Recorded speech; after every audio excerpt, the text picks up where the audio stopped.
I had to take a real leap of faith and go, I am going to make this work.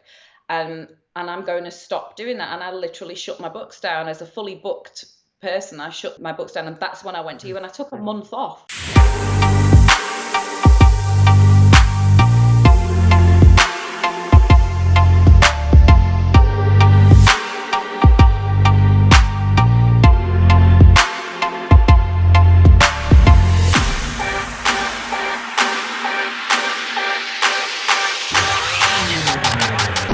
So what if I told you that you could go from being almost a year in lockdown, no business at all, to quadrupling your business, within a matter of months? And so that's why I brought Katie on here today. She's got an amazing story for you guys. It's very inspirational. We're also going to share with you a lot of business, marketing, and permanent makeup tips. So Katie, just tell them about yourself real quick.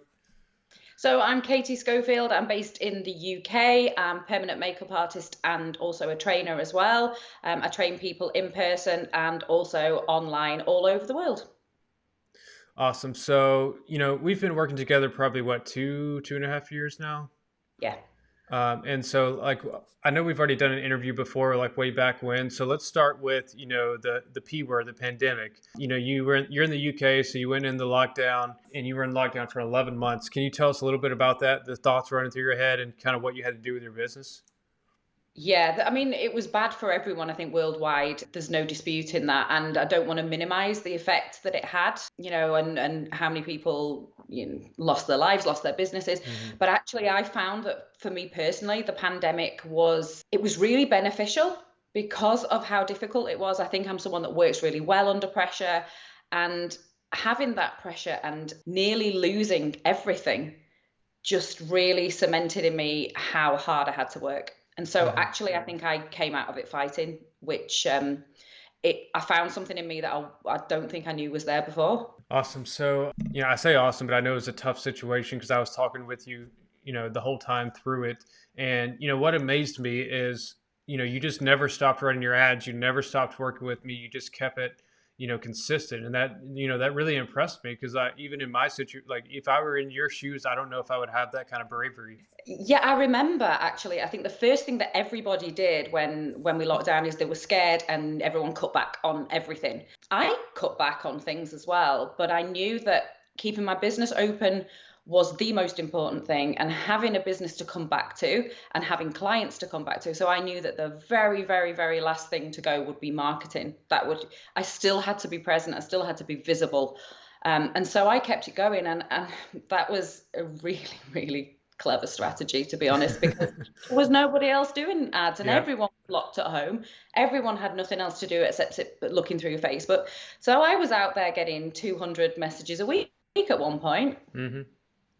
Yeah, that was awesome. I remember that. So, what do you tell people when you're on lockdown and you just like, get to know them, build connections? Like, what was your strategy?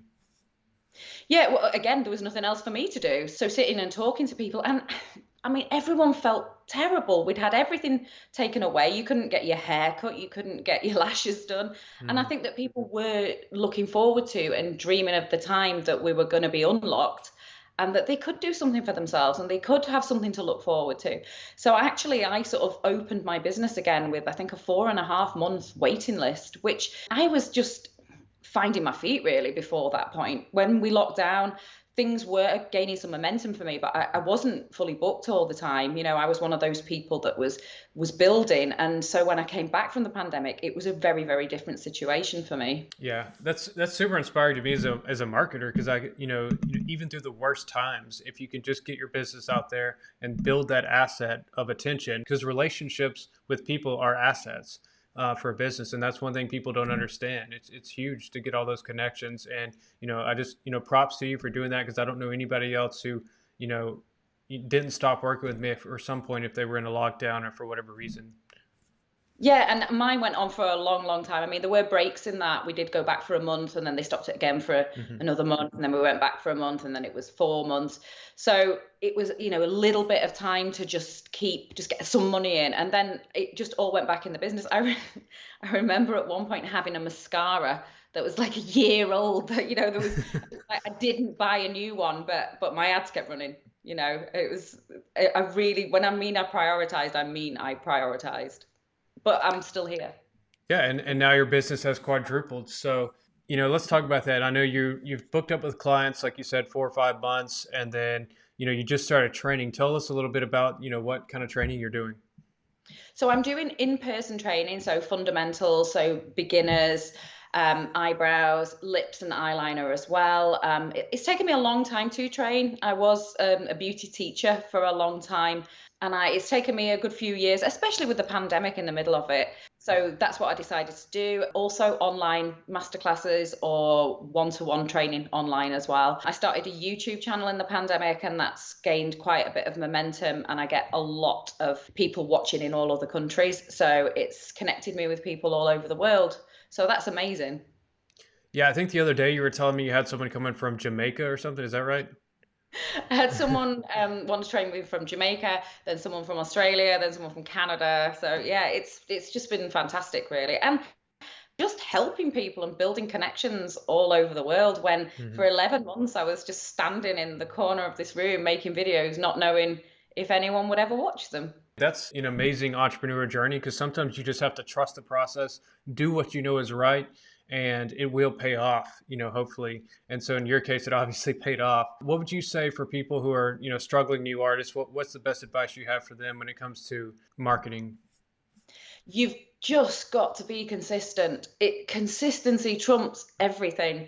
I put my videos out regularly on YouTube and there's always somebody watching. You've got to keep posting, and you sit there thinking, oh, I'm not getting any momentum from it.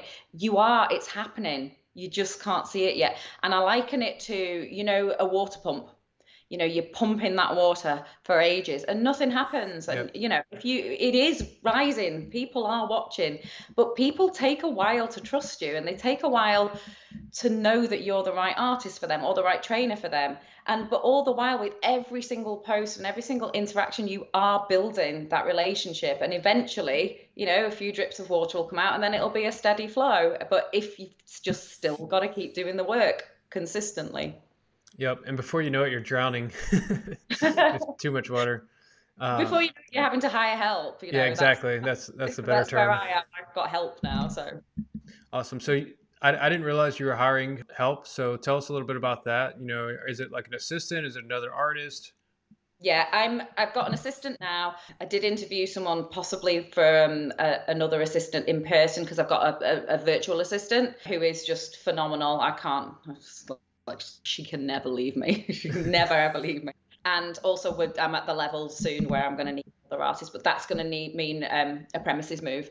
So, Mhm. and I did 3 in the pandemic, so I need to just make sure that I'm absolutely bursting at the seams. But that's, I mean, pretty much where we're at the. I've got my eye open for another artist. Awesome. I know I remember when you first started, back in the day and you were having trouble getting clients. And the reason I bring that up is because there's so many people who will probably watch this and say, well, good for her. It's great that she's doing good and stuff. But they see the finished product, or, I mean, obviously the journey and you're still on your journey, but they see, your success and they're thinking like, has it always been that great for you? So let's go back to when you first started. Like what kind of struggles did you go through and how did you overcome those? It was nothing like that. So basically, I was a beautician. I had a beauty business that did well, as in it was busy all the time, but it wasn't what I was wanting to do. It was killing me for a start. I was Hmm. exhausted all the time, and I really wanted to go into permanent makeup. So I trained in it, and I did start off with it, and I got clients.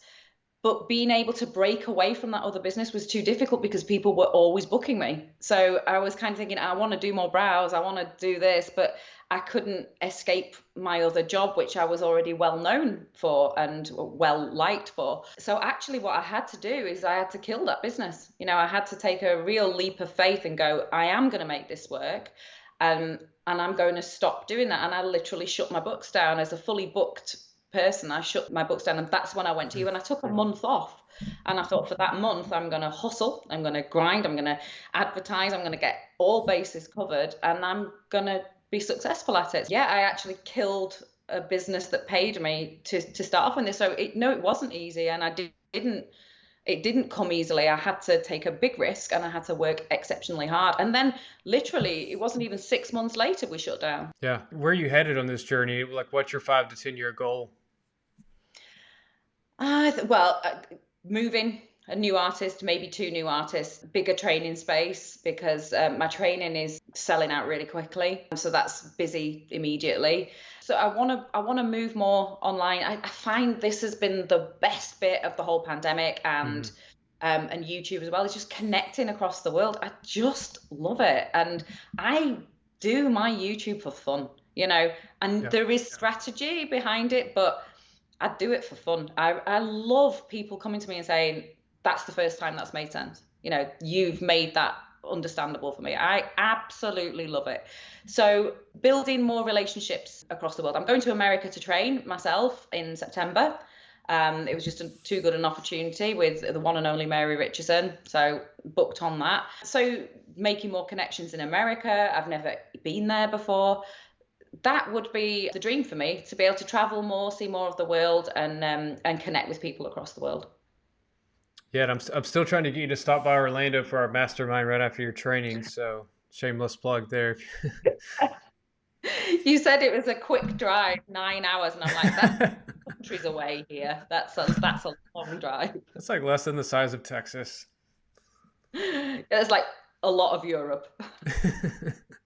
Anyways, let's go to marketing, since this is obviously a permanent makeup marketer podcast. I don't know why I said permanent makeup. It's PME marketer podcast. But anyways, so what's your best marketing advice? Like, what's your favorite platform right now? Right now, right. So it's different for different things, and it depends what it is. Facebook ads keep me busy. Mm-hmm. Instagram, I get a lot of organic leads from. So I do a lot of, I get a lot of people who just watch me. And I think that that's because it's primarily visual. So people watch you and they see a lot more of your work. So for training, I get a lot of submissions from YouTube as well. So it's different things for different reasons. Love it. So have you jumped into TikTok yet, or Instagram Reels? Oh, obviously, straight away. So TikTok's doing okay for me. I'm just a few followers off being able to do live things on there. Because again, I really love that, particularly demonstrating techniques. So I love doing Instagram lives, love talking to people, and love demonstrating things as well. So have you ever been scared of doing video, or you just always been naturally good at video?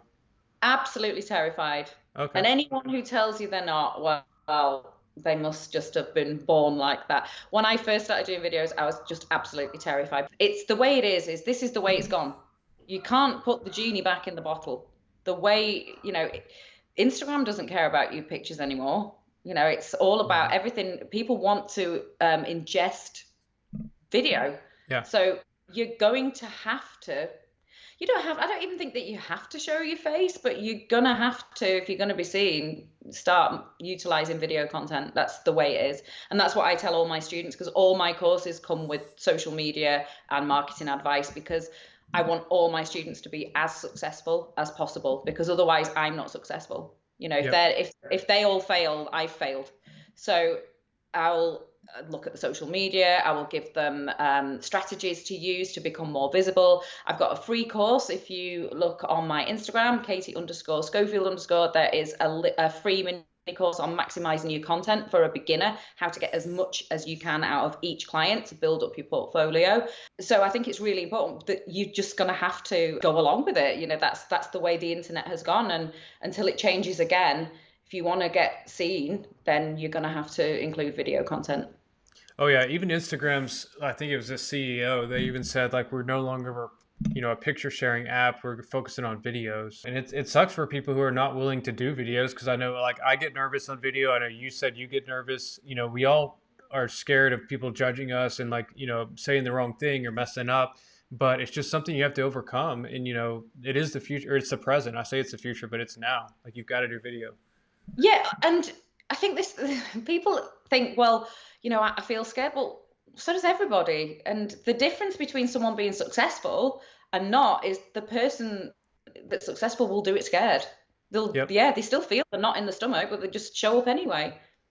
Yep. I almost posted something like that this morning. I was thinking, like, back to all the people who, have been scared, like, or skeptical, but decided to trust the process, or trust me and hire me. And I was thinking, like, even, and I sent it to my friend. He's like, no, you shouldn't post that. But I was like, if you're too skeptical to hire me, then, I know people that are hiring, because the people who are, who overcome that fear and hire me, they're going to be the ones hiring people just like you are. You're expanding, you're looking to hire artists, because not everybody's meant to be. And I think boss is a term we throw out, but not everybody's meant to be a beauty boss. Some people are too scared to take risks. Some people just want, certainty. And that's why people like you, can hire them. Absolutely. And still, that's a win-win situation because Hmm. they get the security that they Yeah. want.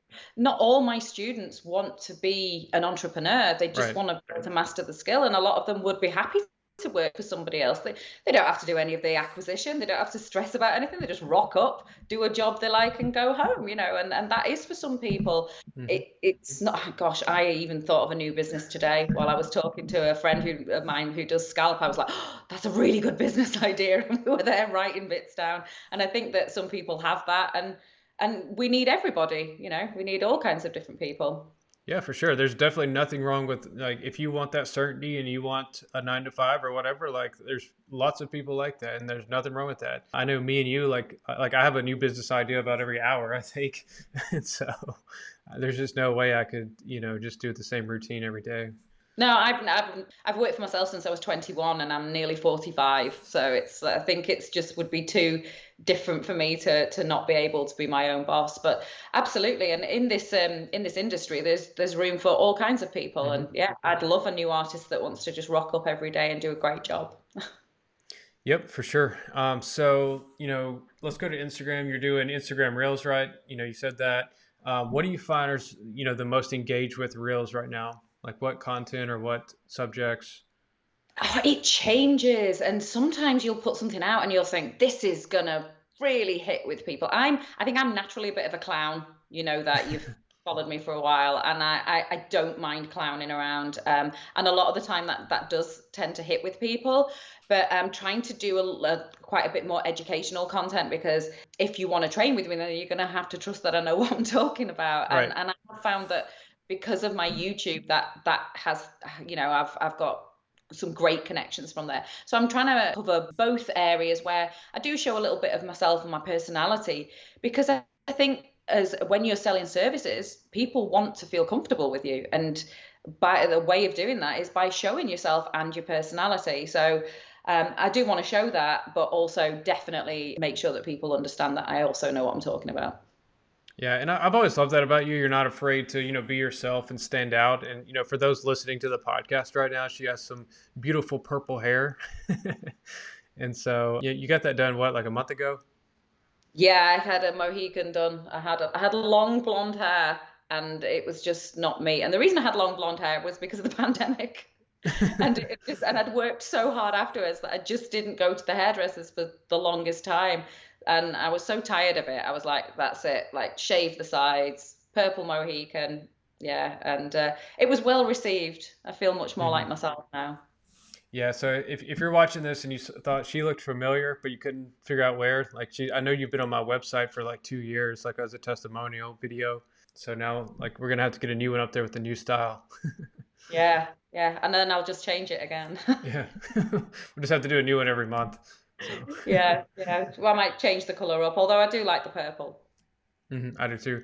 All right, so are you gonna start traveling and doing training, or do people need to come to you? Like, how do you plan on doing that? Oh, I don't know. I think it's because I've just I've built a quite a good online platform now. So I've got courses coming out, so Hmm. masterclasses coming out online, particularly for struggling new artists, people that they've taken the class, they thought it was going to be easy, and then they get going on clients and they're like, help, I don't know what I'm doing. And I think I was trained really well, and I still went through that. And I got a great relationship. Me and my trainer are best friends now. The company I trained with, Alexandra, is a great friend of Hmm. mine, and still it was difficult, even with that amazing supportive network. And I just fear that a lot of artists are going to quit. It's going to be too difficult when really all they just needed was a bit of a helping hand. So I focused a lot of my online courses on people just trying to not lose their shape and not stress and get better retention in those first sort of in that first year when things are a little bit difficult. Um, would I like to train people? Yeah, across the world. I'd love to. Yeah, I love traveling and I love seeing different parts of the world and meeting new people. So that would be an amazing thing to happen further down the line. Hopefully, not too far down the line. Yeah, I can definitely see that. So, you've always been very, I know, responsive with me. And like, anytime when you go back and forth, and I've seen that with your clients too, you've always been responsive with them. So I'm sure that you're going to be, an amazing trainer. You already are. So best of luck to you there. Because I think there is a huge, need for that. A lot of people take these 2 or 3 day courses and, they don't know really what they're doing. They don't have the confidence to really start. And so I think having that little extra mentorship and stuff will really make a big difference. Yeah, and that's what I've tried to incorporate as well. That I do the fundamentals, but also just smaller courses where they're struggling with certain things. Maybe it's the color theory, maybe it's just getting that retention, and maybe they just need that extra couple of days for someone to just point out because and all my courses as well come in person, come with the possibility of shadowing me in clinic because I just don't think a lot of people do that. Yeah. And actually, I think that seeing those treatments over and over again in a real clinical setting really does cement it into your brain and make it easier. So I came at it with the idea of helping people through that real tricky transitional period as well. Yep. All right. So one of the things you mentioned earlier is having a virtual assistant or just an assistant to help you with stuff. And I get that question a lot because people get, we're trying to wear all these hats as business owners. And so what are some of well, one, how did you find them? And two, what are some of the roles and responsibilities they do for you? And how did you train them to do that? I guess that's 3 questions. But So I just got to the point of realizing that you're wasting a lot of your time. You need to know where your time is going to make you the most money, I guess, and for me, answering messages and things is not one of them. If it doesn't require my hands or my voice or my face to do Mhm. it, I'm trying to move away from that and delegate it to someone else who will inevitably do it better than me because I'm rushing around too much. They'll have more time to spend on it. So I found my virtual assistant. She's actually someone I've known since I used to babysit her when she was a tiny baby. And she's followed me for a while and she's really good at makeup. She's got her own Instagram that's got a good amount of followers. She's really good at understanding the makeup side of things. So I knew that she'd probably be good at handling some of the social media. And I just asked her if she would help me out. And she said yes. And within 2 hours, she was working for me. Nice. Does she have experience in permanent makeup or did you have to kind of teach her all that stuff? She learned it on the job. We didn't have time to train her. This was the thing, and people, I've said this to quite a few people. What I hear from artists that get pushback on it when they're asking about assistance is, I just don't have time to train them. How long do you spend going through everything? It's like I didn't have time to train her. We did 2 hours maximum. Basically, I was like, this is what I want you to do. Go and do it, and I'm just going to pull you up every time you make a mistake. I expect you to make lots because you can't learn all this in a day, and I didn't have weeks to spend training somebody, so I was like, I want you to do this and I'm just going to pull you up every time there's a mistake. So she learnt it on the job and it was the quickest way to do it. Absolutely, I wouldn't do it any differently. Nice. And then she kind of helps out with, I know I'm running your ads for you, but she, coordinates with me and then she does a lot of responses to the leads. Is that correct? Yeah, I can write the responses that she needs. If she needs me, I'm here. Mhm. But day in, day out now, she knows the answers to these. She's had treatments herself, so she feels that she can genuinely answer people, when they go, does it hurt? She knows she's not lying when she says, no, it's fine. And so generally what she will try and do is talk to leads and then to push them towards me for a face-to-face consultation via video. So that's Okay. that. That's how we do things. So they do actually get to speak to me. Nice. And so, like, let's say they want to set up a consultation. Do you use Skype or FaceTime or just, whatever platform they're comfortable with? Yeah, FaceTime or WhatsApp usually, and we try and get as many people as we can on a video consultation. So she will do all the messages, and these are messages I've written. These are my Hmm. words, but it doesn't need my hands to send them. So she'll answer any questions, put them to a consultation, and generally we'll get a booking then. Awesome. Well, I'm happy you found someone like that. That's usually one of the first things I recommend to people once they start to get booked up because, you just don't have time to, do everything yourself. And so having that backup role and like you said, a lot of things, like I know when I hired somebody, like they started doing stuff better than I do, the things that I delegated at least just because my mind is, doing other things and I'm, that allows me to focus on, you know, a few certain things besides being spread too thin? Yeah, I mean, my thing was think of the top three things that I have to do. What are the things that I need to do? I need to fulfill the treatments with my clients. When they're booked in, that needs to be me doing it. They've booked in with me. I need to be creating content to show on social media, to be connecting with new leads and nurturing the relationships that I already have. Obviously, the training stuff as well. So I need to be creating content and I need to be seeing clients. A lot of the other things don't need me to do it. And realistically, that's what I would tell people they need to move away from, because those things are the things that are going to keep your business going. And actually tying yourself up in emails and messages is taking your time away from doing those things. When you're filming content, do you have like one day of the week that you do it, or do you kind of just do it whenever you're inspired? How do you schedule that or not schedule it? Bit of both. Sometimes you'll see a trend and you think, oh, that'll really fit in with what I'm doing. And sometimes just between clients, you can knock out a couple of reels or whatever. But I do have a content day scheduled every week where I have to make my YouTube. I'm starting a podcast, so I'm going to try and swap those over, one every week. So that'll be on the same content day, just so that I can provide educational content and help as many people as possible. Awesome. So what's your podcast going to be about?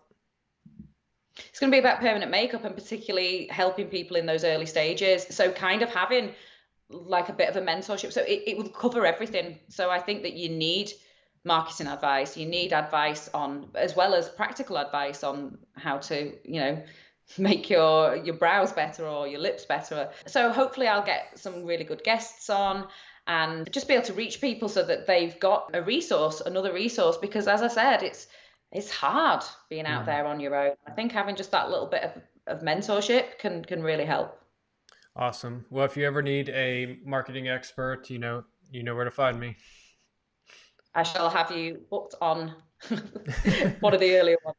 It's funny because like I always interview everybody and I always ask questions, but like I don't go on podcasts very often, so it'd be a nice change of pace to like flip the roles. And I'll ask you all the questions.